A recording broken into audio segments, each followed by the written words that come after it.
Kasunod ng aksidente sa Nueva Ecija, sinuspindi ng LTFRB o Land Transportation Franchising and Regulatory Board ang 6 na bus ng Victory Liner na nasa rutang Kawayan, Isabela at Sampaloc, Maynila. Isa sa ilalim na rin ang lahat ng mga driver at konduktor ng kumpanya sa seminar at drug testing. Nakatutok si Ian Cruz.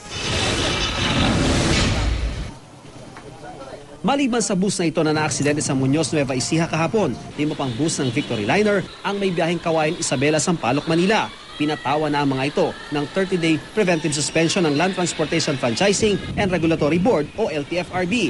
Ipinasusurrender na sa LTFRB ang yellow plates ng 6 na bus sa loob ng 5 araw.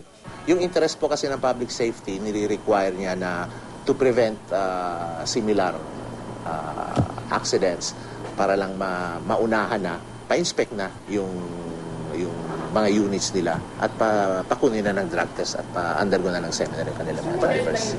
Pero ang buong fleet ng Victory Liner na may 800 bus kasama sa gustong isailalim ng LTFRB sa roadworthiness inspection.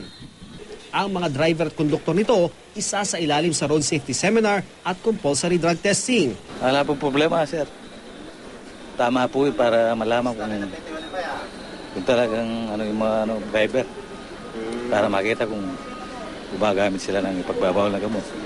Lahat po kami, mayroon mga pong minsan na random na examine sa daan, mga tinasa ang mga medical sa daan. So wala na sa inyo yun? Wala na po.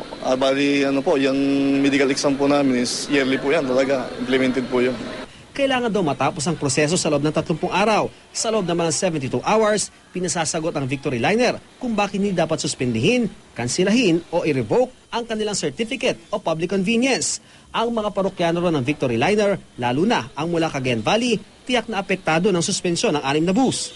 Sa kabila ng aksidente, tuloy ang dating ng mga parokyano ng bus sa terminal. Spacing matagal ang paghihintay ng mga pasero dahil na imbis na maghintay ng Victory Liner, sasakay sa ibang mga transportation company.